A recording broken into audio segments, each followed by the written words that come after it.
ॐ ह्रीं ह्रीं सूर्याय नमः। ॐ क्लीं मूर्धे शारदे ममकार सिद्ध कुरु नमः। ॐ ह्रीं क्लीं छीं ह्रीं ह्रीं प्रीं ह्रीं। सभी लोगों को जय श्री राम, जय हनुमान जी महाराज की। भगवत कृपा से आप सब लोग स्वस्थ होंगे और भगवान भजन में अपने मन को लगा रहे होंगे। मकर संक्रांति हिंदू धर्म का एक विशेष त्योहार है और इस दिन कुछ ऐसे उपाय लोग कर सकते हैं जिनके पास धन की आफत मची हो, धन की कमी पड़ रही हो, ऐसे लोग जो कर्ज में डूबे हुए हों, ऐसे लोग जिनके ऊपर शनि महाराज की कुदृष्टि हो, ऐसे लोग जो भूत प्रेत बाधा से ग्रसित हैं, तरह तरह की रोग उनके शरीर में व्याप्त हैं, ऐसे लोग छोटे छोटे उपाय करके और अपने जीवन को सुगम बना सकते हैं। मकर संक्रांति के दिन का हम आज आपको एक ऐसा उपाय बताने वाले हैं जिससे घर में अथाह धन की प्राप्ति होगी। कहा जाए तो एक छोटा सा उपाय करने से आपकी जिंदगी के पूरे रास्ते ही बदलने लगेंगे, धन आगमन के मार्ग खुल जाएंगे, शनि महाराज की विशेष कृपा की प्राप्ति होगी और सूरज भगवान की भी कृपा प्राप्त होगी। क्योंकि मेन तो त्योहार सूरज भगवान का ही माना जाता है। इस दिन भगवान सूर्य मकर राशि में प्रवेश करते हैं और 15 तारीख को सुबह 7 बजे से लेकर शाम के 5 बजे तक विशेष कुछ में ऐसे मुहूर्त हैं कि इस मुहूर्त में आप कुछ जड़ियों का संचय भी कर सकते हैं, उन जड़ियों को लाकर अपने घर में स्थापित कर सकते हैं, कुछ मंत्रों की साधना कर सकते हैं। ऐसा करने से आपके घर में तत्क्षण ही परिवर्तन देखने को मिलता है। आपने कई जगह सुना होगा कि मंत्र को जप तप करने में बहुत सारा समय लगता है और बहुत सारे कष्टों का सामना करना पड़ता है, लेकिन कुछ जड़ियां हैं जो मंत्रों से ज़्यादा प्रभावशील होती हैं। यदि उन जड़ियों को हम सही मुहूर्त में लाकर अपने घर में स्थापित करते हैं तो भूत प्रेत बाधा से तो मुक्ति मिल ही जाती है, साथ में भगवान की कृपा भी प्राप्त होती है, धन आगमन के मार्ग भी खुलने लगते हैं और हमारे सारे कार्य बनने लगते हैं। आज हम मकर संक्रांति के लिए कुछ विशेष उपाय आपको बताने वाले हैं, तो आपको वीडियो ध्यान से सुनना चाहिए और ध्यान से इस वीडियो को देखना चाहिए। हो सकता है आपके जीवन में भी इन उपायों को कर परिवर्तन देखने को मिले, क्योंकि कुछ उपाय ऐसे होते हैं जो सब लोगों के पास नहीं होते, लेकिन बड़े ही प्रचंड और कार्यशील उपाय होते हैं। मकर संक्रांति के दिन की पहले तो छोटी सी दिनचर्या है, उस दिनचर्या को अपनाते हुए ही इन कार्यों को आपको करना चाहिए, तभी फल मिलता है। हमने जैसा कि कहा कि सूर्य भगवान का विशेष दिन माना जाता है। इस दिन भगवान सूर्य देव अपने पुत्र शनि देव महाराज के यहाँ गए थे, तो इस दिन भगवान सूर्य के साथ साथ शनि महाराज की भी पूजा होती है और दोनों देवों की जिसके ऊपर आसीन कृपा हो जाए, समझ लो उसे और किसी कष्ट से घबराने की जरूरत नहीं, क्योंकि सूर्य भगवान ग्रहों के राजा माने जाते हैं और जिस व्यक्ति के ऊपर ग्रहों के राजा की कृपा बरस जाए, समझ लीजिए सारे ग्रह उसके काबू में हो जाते हैं। तो हमें विशेषता सूर्य भगवान की ही पूजा करनी है, सूर्य भगवान की ही अर्चना करनी है, ताकि हमारे ग्रहों की स्थिति में परिवर्तन हो जाए। और जब ग्रहों की स्थिति में परिवर्तन होता है तो काहे का भूत काहे का कष्ट, सारे विघ्न बाधा अपने आप ही दूर होने लगते हैं, क्योंकि भूत प्रेत बाधा भी कई बार ग्रहों के प्रकोप के कारण पैदा होती है। यदि हमारे राहु गड़बड़ हैं तो निश्चित ही मानिए कि उस घर में भूत प्रेत बाधा, बुरी आत्माओं को साया कष्ट हमेशा मंडराते रहता है।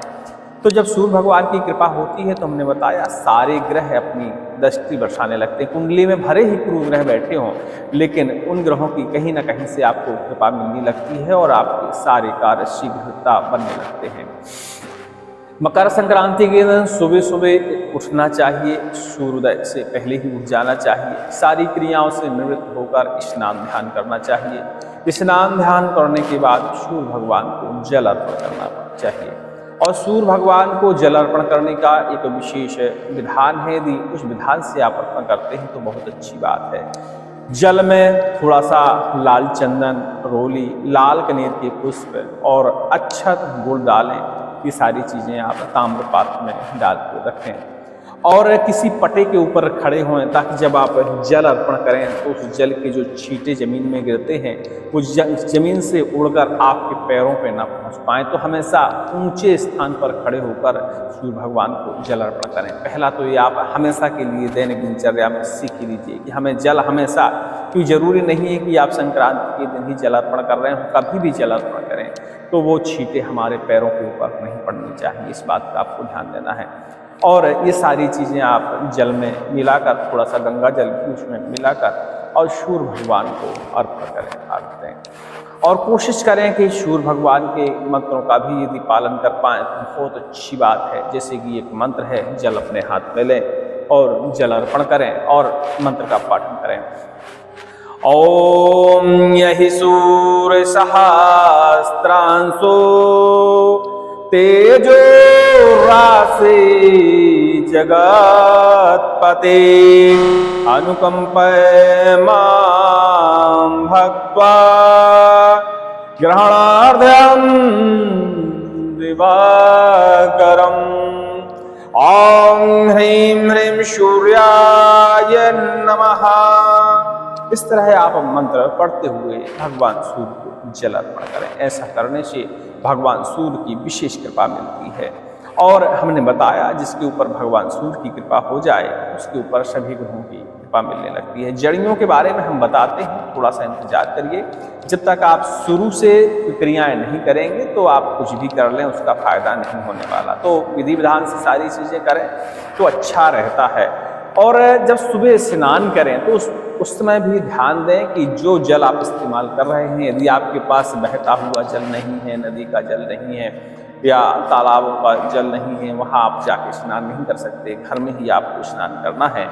तो जो भी जल आप ले रहे हैं उसमें थोड़ा सा गंगा जल मिला लें और कुछ थोड़े से तिल के दाने भी उसमें आप डाल लें और उस जल से आप स्नान करें तो अति उत्तम रहेगा। आत्मा पवित्र होगी और मन की, तन की, शरीर की सारी नकारात्मक ऊर्जाएं दूर होंगी। तो ये तो हो गया स्नान। सूरज भगवान को जल कैसे अर्पण करना है ये तो हमने आपको बता ही दिया। हम आपको बता दें कि संक्रांति, मकर संक्रांति के दिन लक्ष्मी और कृष्ण भगवान की भी विशेष पूजा का विधान है, तो इनको बिल्कुल नहीं भूलें। माता लक्ष्मी की पूजा करें विशेष विधि विधान के साथ जो आपको आता हो, और भगवान श्री कृष्ण का भी विधि विधान से पूजन करें, सात्विक पूजन करें। जो भी आपको आता हो, जरूरी नहीं है कि आप पंचोपचार से पूजन करें, साधारण विधि से जो आपको दैनिक दिनचर्या की विधि आती हो उस हिसाब से दोनों भगवान का, देवी देवताओं का आप पूजन करें। इसके अलावा शिव जी का भी पूजन विशेष माना जाता है, तो शिव जी को तो बिल्कुल भूलिएगा नहीं। शिव जी को जल अर्पण करें और उनके ऊपर धतूरे और इसके अलावा आक यानी मदार के पुष्प अर्पण करें, अक्षत अर्पण करें और भगवान को प्रणाम करें। ये तो आपकी सुबह सुबह की पूजाएं हो गई। इसके बाद जब आप सारी पूजाओं से निवृत्त हो जाएं, छोटी है मतलब 20-25 मिनट की आपकी सारी पूजाएं होंगी, शॉर्टकट में धूप दीप दिखा के, और देखें कि कनेर, यदि लाल रंग की कनेर का वृक्ष आपको मिलता है तो अति उत्तम है, नहीं तो पीले रंग की, तो सभी जगह कनेर उपलब्ध होती है।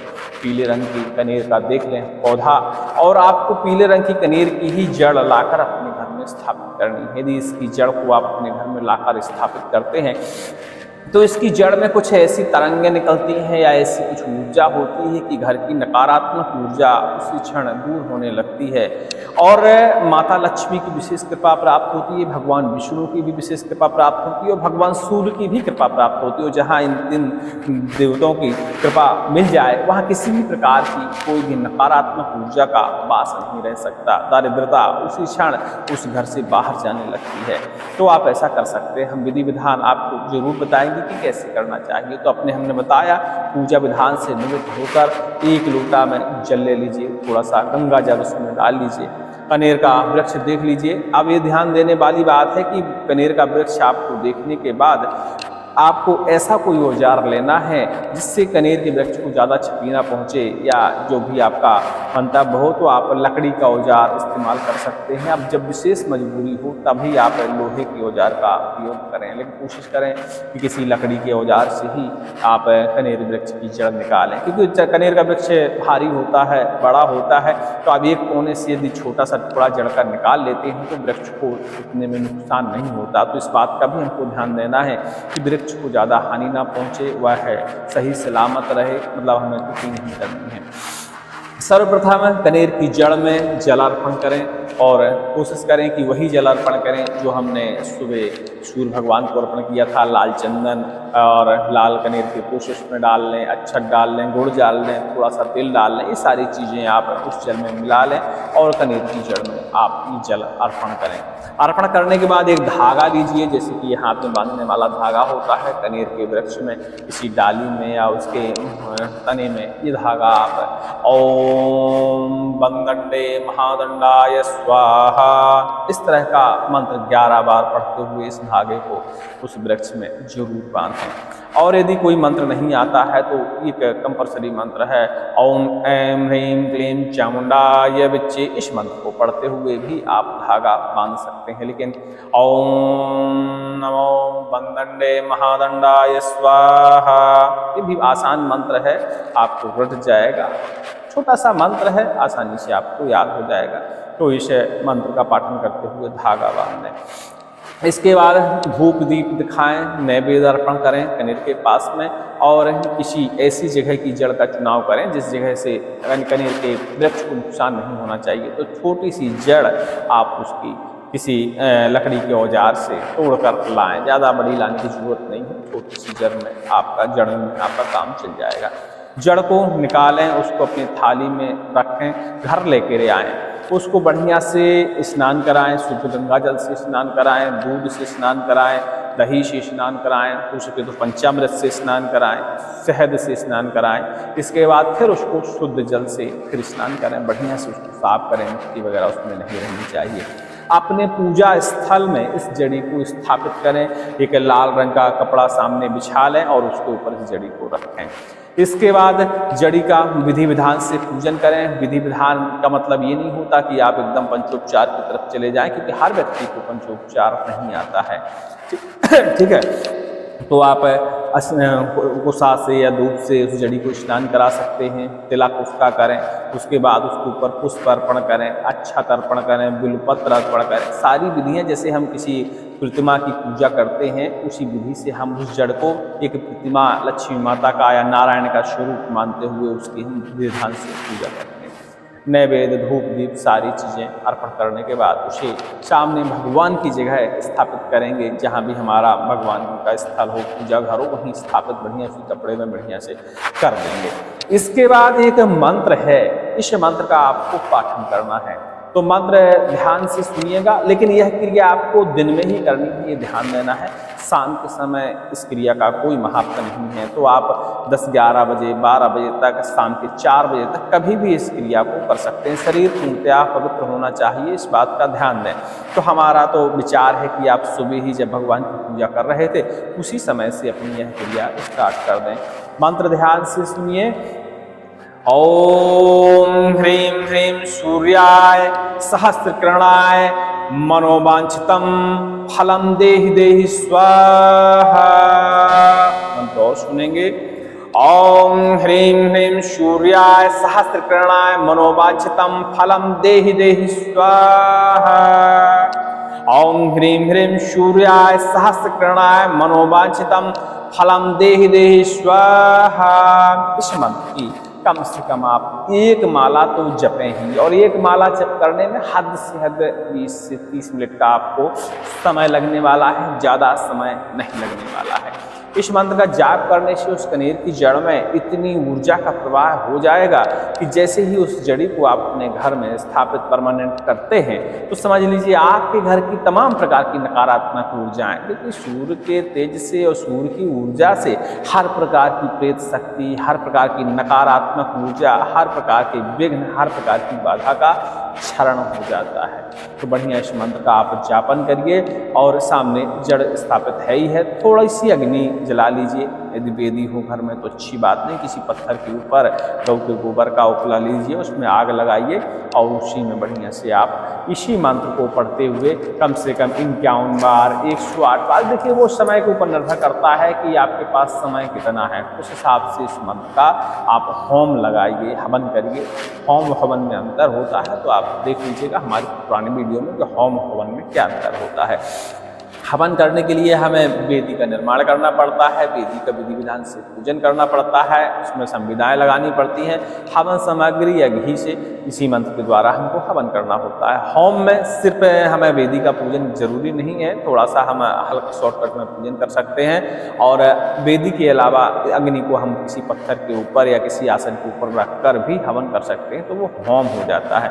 होम में सिर्फ हम खाली घी का ही प्रयोग करते हैं। तो आप देख लीजिएगा जो भी आपके यहाँ व्यवस्था हो उस हिसाब से आप पूजन कर लीजिएगा। तो इसी मंत्र को पढ़ते हुए आप अपने समय अनुसार हवन या होम लगा सकते हैं। इतना करने के बाद आपकी सारी क्रियाएं संपन्न हो जाती हैं। आप चाहें तो जो हमने मंत्र बताया, ओम ह्रीं ह्रीं सूर्याय सहस्रकर्णाय मनोवांछितम फलम देहि देहि स्वाहा, इस मंत्र की आप 21 माला तक जाप कर सकते हैं। जितना अधिक करेंगे उतनी अधिक ऊर्जा आपके घर में प्रवाहित होगी और उतनी ही जल्दी आपके घर की नकारात्मक शक्तियाँ, नकारात्मक ऊर्जा, ग्रह कलेश से सारी चीज़ें दूर होंगी, कष्ट दूर होंगे। तो आप अपना देख लीजिएगा कि आपको कितना करना है, क्योंकि इस मंत्र का कोई विशेष ऐसा काउंटिंग नहीं है कि कितना करना चाहिए। हम लोग हमेशा एक ही माला करते हैं, लेकिन हमेशा डेली प्रतिदिन करते हैं तो भाई वो संख्या कहीं ना कहीं से कवर हो जाती है। आपको पहली बार करना है तो आप इसकी माला की संख्या बढ़ा सकते हैं अपने समय अनुसार। 11 माला कर दें तो अति उत्तम, 21 कर दें तो अति उत्तम, 10,000 11,000 कर डालें तो महा उत्तम। ठीक है, आप अपने समय के अनुसार करिए। अब जड़ी को स्थापित आपने कर दिया, संक्रांति का दिन आपका लगभग निकल गया, शाम हो गई होगी। शाम को फिर संध्या धूप बत्ती, फिर जड़ी की बढ़िया से पूजन करें और अपने शयन कक्ष में जाके सो जाएं। जड़ी को उस दिन स्थापित ही रहने देना है, ये आपको ध्यान देना है, मतलब उसको उस जगह से उठाना नहीं, क्योंकि उसको आपको स्थापित करना है। दूसरे दिन 15 तारीख जैसी है संक्रांति का दिन है, मान लो इस साल तो 15 तारीख को है, अगले साल हो सकता है थोड़ा सा चेंजिंग हो सकती है, तो आप अगले दिन संक्रांति के अगले दिन सुबह सुबह फिर से स्नान करें और फिर से जड़ी का बाकायदा विधि विधान से पूजन करें। वही पूजन जो प्रतिमा का करते हैं, उसे हल्का सा स्नान कराएं, कुशा से अक्षत पुष्प धूप दीप नैवेद्य सारी चीज़ें अर्पण, मतलब उसको प्रतिमा ही मान के आप उसकी नित्य पूजा करना शुरू कर दें।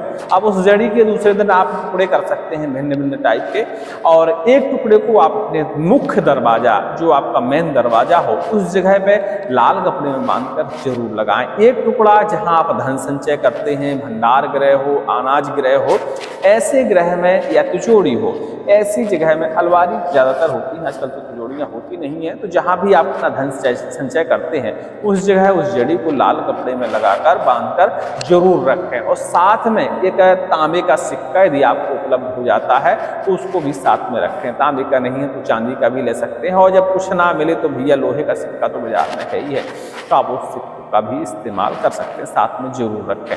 अब ये ध्यान देने वाली बात है कि नित्य प्रतिदिन जहाँ जहाँ आपने जड़ी रखी हो, स्थापित करी हो, नित्य प्रतिदिन उसकी संध्या बत्ती धूप दीप ये सारी चीज़ें होनी चाहिए। तो आप ये अपना समय निकाल के क्रिया करना शुरू कर दें। निश्चित ही मानिए कि शायद है जो 11वां से 12वां दिन आपके घर में गुजर पाए और आपके घर की स्थितियां बदलना शुरू हो जाएंगी, तो आप इस विधि को कर सकते हैं, क्योंकि इससे ज़्यादा समय नहीं लगता। और इस जड़ी को स्थापित करने में शनि महाराज की विशेष कृपा मिलती है, लक्ष्मी माता की विशेष कृपा मिलती है, भगवान श्री कृष्ण यानी नारायण की विशेष कृपा मिलती है, और सूरज भगवान की जो असीम कृपा मिलती है। मतलब सब कुछ चंगा चंगा हो सकता है, क्योंकि जहाँ सूरज भगवान की, माता लक्ष्मी की, भगवान श्री कृष्ण की कृपा हो जाए, शनि महाराज की कृपा हो जाए, वहाँ तो मान लो अनिष्ट हो ही नहीं सकता, सारी चीज़ें सही होने लगती हैं। यदि ग्रह उल्टे सीधे हैं तो उनकी स्थिति में अपने आप ही सुधार आ जाएगा। कुंडली में भले ग्रह हल्टे पलटे नहीं, लेकिन उनकी दृष्टि अच्छी पड़ने लगती है, मतलब उनकी कृपा मिलने लगती है, चाहे वह राहु हो, केतु हो, शनि महाराज हो, कोई भी ग्रह हो, सभी की कृपा बरसने लगती है, क्योंकि आपने ग्रहों के राजा भगवान सूर्य की प्रार्थना की है। और आप जानते हैं जहाँ राजा की प्रार्थना हो या राजा प्रसन्न हो तो अपने आप ही प्रजा की और सैनिकों की, सेनापतियों की कृपा मिलने ही लगती है, क्योंकि राजा के आदेश से सब कुछ चलता है। तो आप इस विधि को, संक्रांति को कर सकते हैं। और ये अटपटी विधि नहीं है, मेन बात यह है कि कोई भी कर सकता है। एक बच्चे को इस विधि को बता दिया जाए तो बच्चा से लेके बूढ़े, महिलाएं, कोई भी इस विधि को अपना सकता है। और भगवत कृपा हुई तो आपको दुनिया भर के तंत्र मंत्र, टोने टोटके के पीछे जाने की जरूरत नहीं पड़ती, क्योंकि इस जड़ी में इतनी शक्ति आ जाती है कि आपके घर की नकारात्मक ऊर्जा निश्चित तौर से ही खत्म हो जाती है।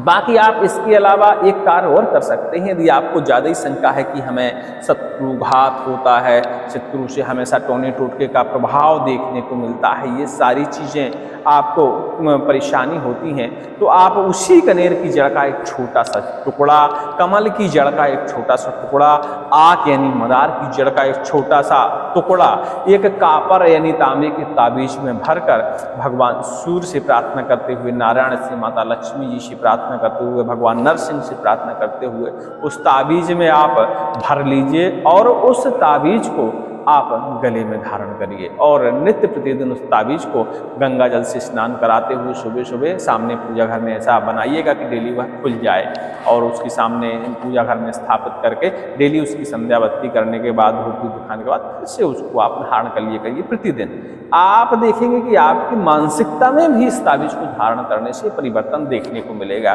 जो बार बार नकारात्मक ऊर्जा आपके मन में प्रवाहित होती है, उस ऊर्जा का प्रवाह खत्म हो जाएगा, विचार अच्छे आएंगे और बुद्धि भी बढ़िया ढंग से कार्य करेगी आपकी। आप जो सोचेंगे उस कार्य के लिए अपनी बुद्धि अपने आप ही कार्य करने लगती है कि यह कार्य में हमें सफलता कैसे मिलेगी।